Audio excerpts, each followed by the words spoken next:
শুভ সকাল। আমার একটা ছোট্ট ব্লগে তোমাদের সবাইকে স্বাগত জানিয়ে আজকের ব্লগটা স্টার্ট করে দিলাম।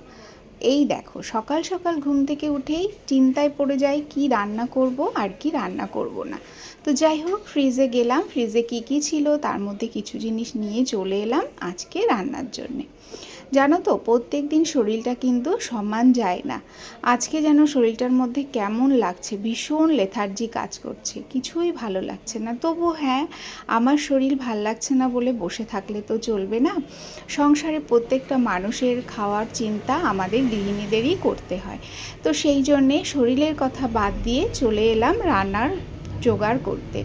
এপাশে ভাত বসিয়ে দিয়েছি আর ওপাশে উচ্ছে ভাজা।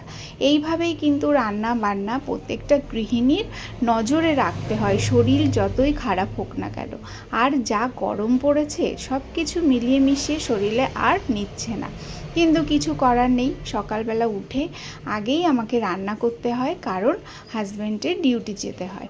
তো এখানে মাছগুলোও ভেজে নিয়েছি, আলু পটল দিয়ে আজকে মাছের তরকারি হবে একটা, আর হবে এই দেখো আমের চাটনি, উচ্ছে ভাজা। আজকের আয়োজনটা খুবই নর্মাল ছিল। তারপরে দেখলাম বেশ মেঘ ঘনিয়ে বৃষ্টি চলে এসছে, বেশ ভালো লাগছিল। তবে কতক্ষণ হবে সেটা কিন্তু আমরা কেউই বলতে পারছি না।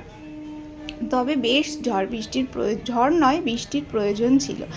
এত ঝড় হলো, খুব শখ ছিল একটু আম কোড়াবো, একটা আমও পড়েনি গাছের থেকে। আমার মনের ইচ্ছা মনেই থেকে গেল, আম কোড়ানো আর হলো না।